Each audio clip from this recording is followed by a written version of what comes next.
Olá, gente. Bom dia para você que está vendo essa aula de manhã. Quero, certo, né?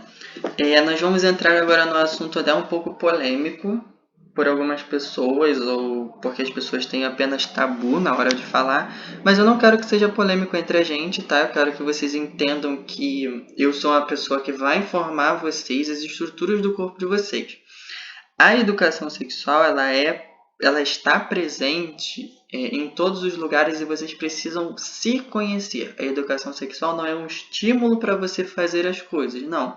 A educação sexual é um autoconhecimento. Vocês conhecerem as estruturas do seu corpo e entender as mudanças que você está passando, as mudanças que você vai passar, e é isso que nós vamos falar, tá? Eu não vou em momento nenhum ensinar vocês a fazer certas coisas ou influenciar, incentivar. Não, nunca vou fazer isso. Eu vou só mostrar a vocês as estruturas, como que elas são, para que elas servem, ok? Se você quiser um comparativo de como que as coisas vão funcionar, é só você entender que quando nós estudamos o sistema digestório, eu em momento nenhum, no caso o outro professor, né, que deu, em momento nenhum incentivou vocês a fazerem dieta ou a se alimentarem mais. Ninguém incentivou você a usar o seu estômago. Assim como na educação sexual, eu vou ensinar vocês para que serve, como é a função desse órgão, tá? Eu não vou incentivar vocês a usar, incentivar vocês a não usar. Isso cabe à decisão de vocês, tá? Eu só vou falar para vocês para que serve e como que é.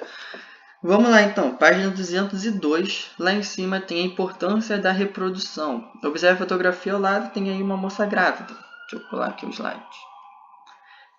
Lembrando que o que está no slide é para ser copiado no caderno, hein? Número 1. Como a imagem ao lado pode ser relacionada à reprodução. Vocês têm que entender que ali tem uma mulher grávida. Então, a reprodução se refere à formação de um novo indivíduo. A gravidez é um processo que permite o desenvolvimento e a formação desse indivíduo, desse novo ser vivo. Anota isso, pelo amor de Deus. Envolvendo uma sequência de eventos como a fertilização, implementação, crescimento e desenvolvimento embrionário e fetal até o nascimento, né? Lendo agora. Como você estudou, os seres vivos nascem, crescem e se reproduzem e morrem. Sublinha. Assim, a reprodução faz parte do ciclo de vida dos seres vivos. Mas, afinal, o que é a reprodução? Pode sublinhar de novo. Para que as espécies se mantenham no ambiente ao longo dos anos, é preciso que novos indivíduos sejam gerados. Isso é possível por meio da reprodução, que é o processo que permite a geração de novos indivíduos. No parágrafo de baixo agora, pode sublinhar também.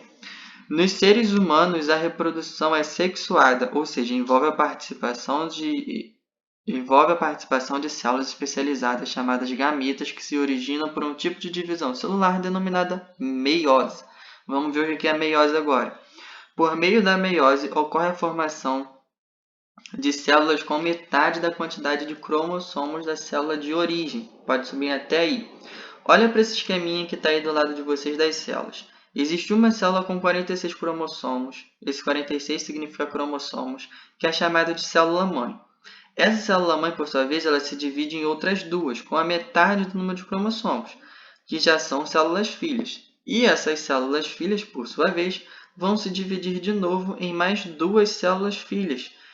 Ao final desse processo, uma célula-mãe vai dar origem a outras 4 células-filhas com a metade do número de cromossomos. Isso é o que significa divisão celular por meiose. E eu preciso que vocês entendam o que é isso, tá? Depois, continuando lendo lá, ele sublinha cromossomos. Vamos ler o que é cromossomos. Estrutura que contém a maior parte do material genético dos seres vivos, responsável pela determinação de muitas características deles. Então, isso que significa cromossomos. E é muito importante que vocês tenham na cabeça de vocês que essa metade dos cromossomos vai ser importante lá na frente, ok? Vocês vão entender lá na frente por que é importante, mas guarda na cabeça de vocês que essa divisão ocorre dividindo a metade do número de cromossomos. Agora, a continuação da leitura. As células humanas, com exceção dos gametas, apresentam 46 cromossomos. Por meio desse processo, determinadas células com 46 cromossomos originam células com 26 cromossomos, as quais dão origem aos gametas. Então, os gametas do ser humano vão ter 23 cromossomos. Lá embaixo, sublinho.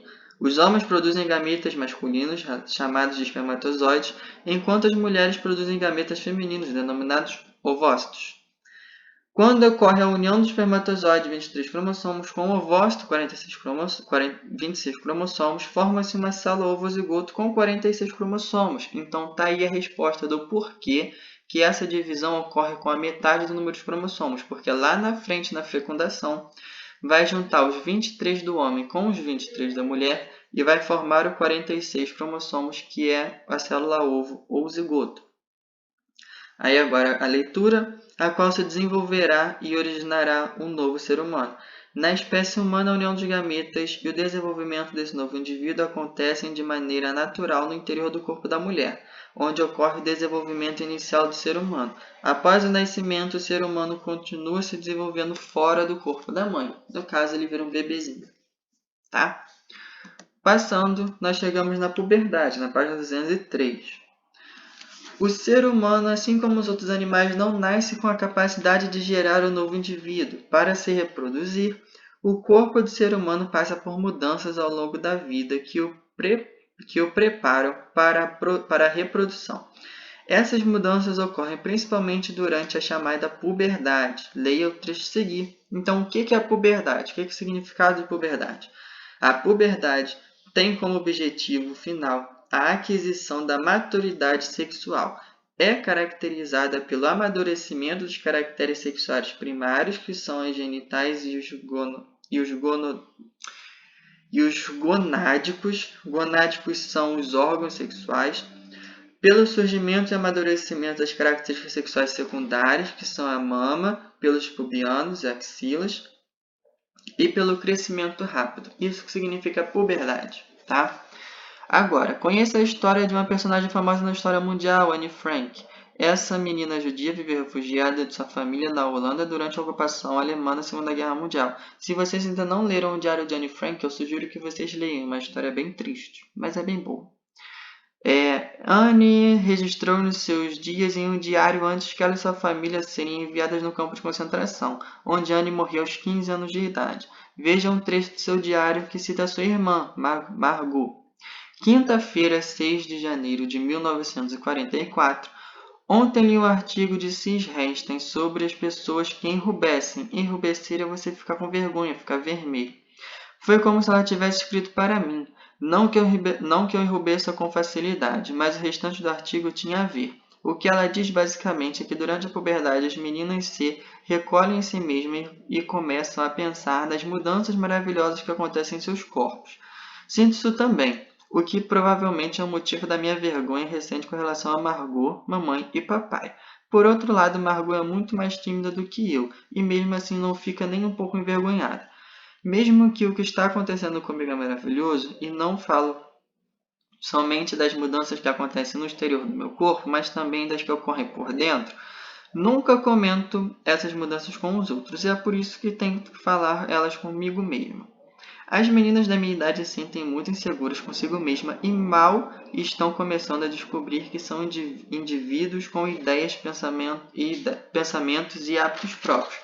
Então, a puberdade ela não só trabalha o exterior do seu corpo, mas ela trabalha também o interior, como a sua maturidade, os seus pensamentos, as suas opiniões, o seu senso crítico, a sua personalidade. Tudo começa a ficar mais estruturado no seu corpo, tanto dentro quanto fora, ok? Página 204 agora. Como você pode perceber no trecho do diário de Anne, sublinha, a puberdade envolve mudanças tanto físicas quanto comportamento e pensamentos. Enquanto crescemos, nosso corpo passa por várias modificações, mas é durante a puberdade que elas são mais evidentes, sublinha agora até o final. As modificações físicas que acompanham a puberdade são causadas principalmente por alteração na produção dos hormônios sexuais testosterona nos meninos e estrógeno e progesterona nas meninas. Agora veja a seguir algumas dessas mudanças. Vocês estão na idade da puberdade. Eu já passei pela puberdade, seus pais já passaram pela puberdade, vocês estão passando. Então, tudo isso que a gente vai estudar agora, vocês podem ou não se identificar. Se estiver se identificando, quer dizer que você está passando. Se você não se identificar, quer dizer que você ainda vai passar. E tudo isso é muito normal, tá? Acontece com todo mundo.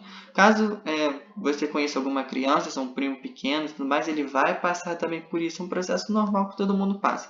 Então não precisa ter vergonha na hora de falar, ok? Vamos tratar isso como um assunto normal. Assim como todas as matérias que nós estamos estudando. Primeiro dos meninos. Entre as alterações no corpo dos meninos destacam-se, sublinha agora até o final, o crescimento dos órgãos relacionados à reprodução, o desenvolvimento dos pelos na região púbica, onde se localizam os órgãos genitais externos, nas axilas e da barba, aumento na laringe, o que resulta em uma voz mais grossa. Tá? E agora nas meninas. No corpo das meninas, as principais mudanças são desenvolvimento das mamas, acúmulo de gordura em algumas regiões do corpo, como o quadril, crescimento dos pelos nas axilas e na região púbica, aumento do útero, primeira liberação de ovócito e primeira menstruação, que é também chamada de menarca. Ok?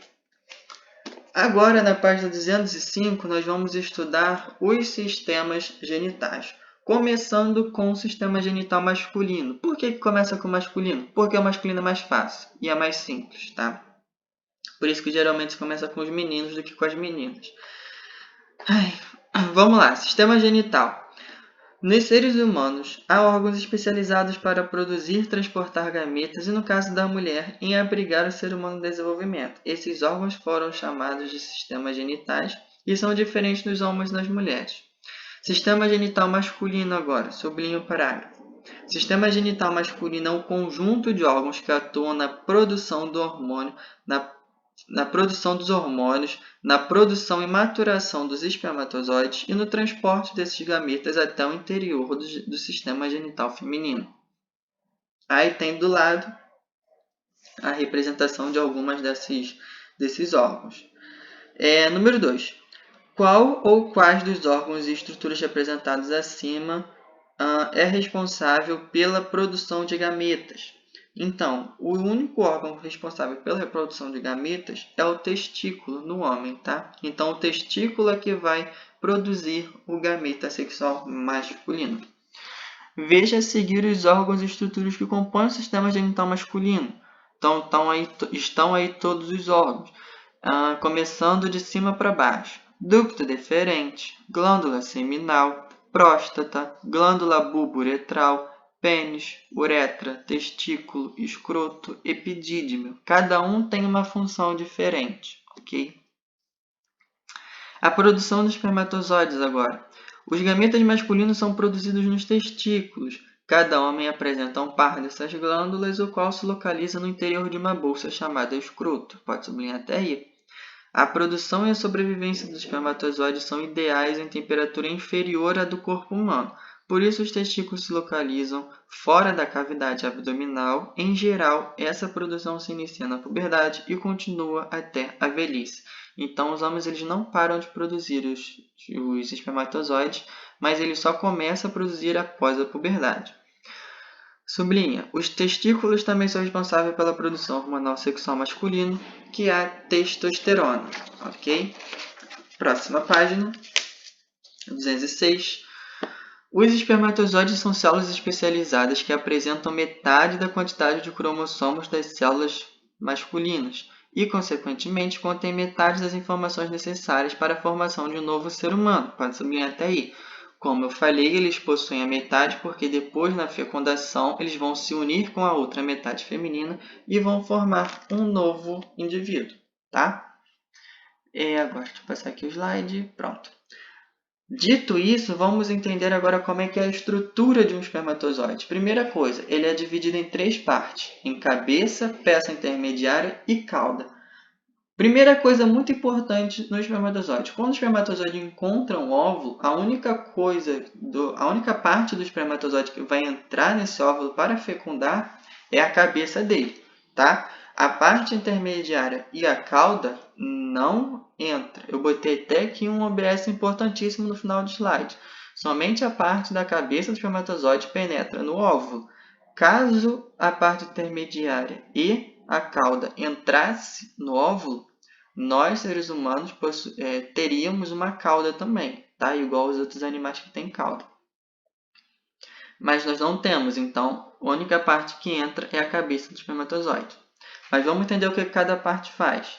Primeiro, na cabeça, letra A, encontra-se o núcleo que contém os 23 cromossomos, bem como enzimas que ajudam o espermatozoide a penetrar no ovócito. Então, a cabeça tem os 23 cromossomos e tem também enzimas que vão fazer a degradação da parede do óvulo e vai fazer essa cabeça entrar. Tanto que tem ali uma capinha. Essa capinha na foto do espermatozoide onde tem as enzimas que vai fazer a parte de dentro entrar no óvulo. A peça intermediária B apresenta grande quantidade de mitocôndrias que fornecem energia necessária para o metabolismo e deslocamento dos espermatozoides. Então, essa B aqui, está vendo que ela tem vários gominhos dentro dela. Esses gominhos dentro dela vão ter várias mitocôndrias que vão produzir energia para esse espermatozoide se mexer. A cauda C faz movimentos ondulatórios que possibilitam o deslocamento do espermatozoide pelo sistema genital masculino e no interior do sistema genital feminino. Então, a cauda que vai fazer o espermatozoide se mexer. Essa cauda vai bater e vai fazer o espermatozoide se mexer e ir para o seu destino. Tanto no sistema genital masculino, que ele precisa sair de onde ele é produzido, que nós já vamos ver, até chegar no pênis e depois dentro do aparelho feminino até chegar no ovócito e fecundar. Embaixo. Logo que são produzidos, os espermatozoides ainda não são capazes de se locomover de maneira eficiente até o ovócito. Por isso, eles precisam passar por um processo de maturação. Parte desse processo ocorre no interior dos testículos e dos epidídimos. Após a maturação, os espermatozoides apresentam maior mobilidade que facilita o deslocamento até o ovócito. Tá? Vamos ver agora as estruturas que compõem o sistema genital masculino e quais as suas funções. Sublinhe agora até o primeiro ponto. Após serem produzidos nos testículos, os espermatozoides seguem para os epidídimos, onde sofrem maturação. Então, o primeiro deles, epidídimo, qual a função? Onde os espermatozoides sofrem maturação. Aqui no slide eu botei SPITZ, que é SPTZ. SPTZ é a abreviação de espermatozoide, porque eu fiquei com preguiça de escrever. E aqui, sistema também está abreviado em CIST. Tá? Mas SPITZ, que está no slide, é espermatozoide. Em seguida, seguem para o ducto deferente, um canal que pode armazenar essas células e as conduzir para o ducto ejaculatório. Então, o ducto deferente ele armazena e conduz os SPITZ ao ducto ejaculatório. Já no ducto ejaculatório, desse ducto, os espermatozoides seguem para a uretra, que conduz essas células para o exterior do sistema genital masculino. Ao longo desse caminho, os espermatozoides passam por diferentes glândulas, como as seminais, a próstata e a bulbo-uretrais. Página 207 agora, número 3. Além de conduzir os espermatozoides, a uretra masculina faz parte de qual outro sistema do corpo humano? Como nós já estudamos, ela faz parte do sistema urinário, pois, além de conduzir os SPITZs, ela conduz também a urina, produzida pelos rins após filtrar o sangue para eliminar no interior do corpo. Tá? Continuando. Como você pode perceber no esquema da página 206, à medida que os espermatozoides se deslocam no interior do sistema genital masculino, eles recebem secreções produzidas por diferentes glândulas, como as glândulas seminais, antigamente conhecidas como vesículas seminais, próstata e as glândulas bulbo-uretrais. Então, qual a função da glândula seminal, próstata e glândula bulbo-uretral? Produzir substâncias que vão nutrir, proteger os espermatozoides e essas substâncias todas juntas formam o sêmen, igual que está escrito aqui embaixo. Pode sublinhar também o parágrafo todo. Essas secreções facilitam o deslocamento dos gametas masculinos, contribuem para a maturação final dessas células e para a sua nutrição, bem como auxiliam na mobilidade e sobrevivência dos espermatozoides, tanto no sistema genital masculino quanto no feminino. O conjunto formado pelos espermatozoides e por essas secreções é denominado sêmen. O processo de eliminação do sêmen é chamado ejaculação. Eu não botei aqui, eu acho, mas então fica aí como no livro de vocês só, que o processo de eliminação do sêmen é chamado de ejaculação. Sublinhe agora. O pênis é o órgão responsável por introduzir o sêmen no interior do sistema genital feminino. Pode parar de sublinhar. Para isso, esse órgão é introduzido no corpo feminino. Essa penetração é facilitada pela capacidade que o pênis tem de ficar ereto, ou seja, transformar-se em rígido, a qual está relacionada à estrutura desse órgão. Como que o pênis fica ereto? Desse jeito aqui que mostra na figura. Isso é um corte horizontal, tá? Para a gente entender. No meio dele passa a uretra, no final dele tem a glande. Agora, preste atenção, na parte do meio dele existe o corpo cavernoso. Eu estou na parte direita, tá? Na parte do meio dele, que tem esses vasos sanguíneos no meio. Dentro desse corpo cavernoso tem vários vasos sanguíneos. E esses vasos sanguíneos é que fazem a irrigação com sangue. Quanto maior a irrigação do sangue, maior o pênis vai ficar ereto. Mais fácil o pênis vai ficar ereto, tá? É por causa desse corpo cavernoso rico em vaso sanguíneo que o pênis fica ereto. E do outro lado, na parte esquerda, tem o corpo esponjoso, que é a região mais interna, que a sua função é proteger a uretra, tá? Embaixo.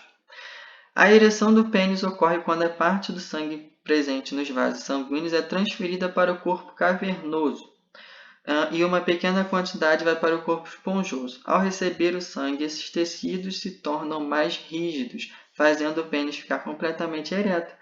Ao se tornar rígido, o pênis pode ser mais facilmente introduzido no interior do sistema genital feminino, tá bom?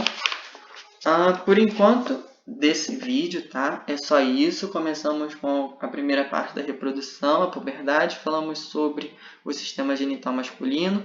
E daqui a pouco eu volto com vocês com o segundo vídeo falando sobre o sistema genital feminino. Então, tchau, tchau!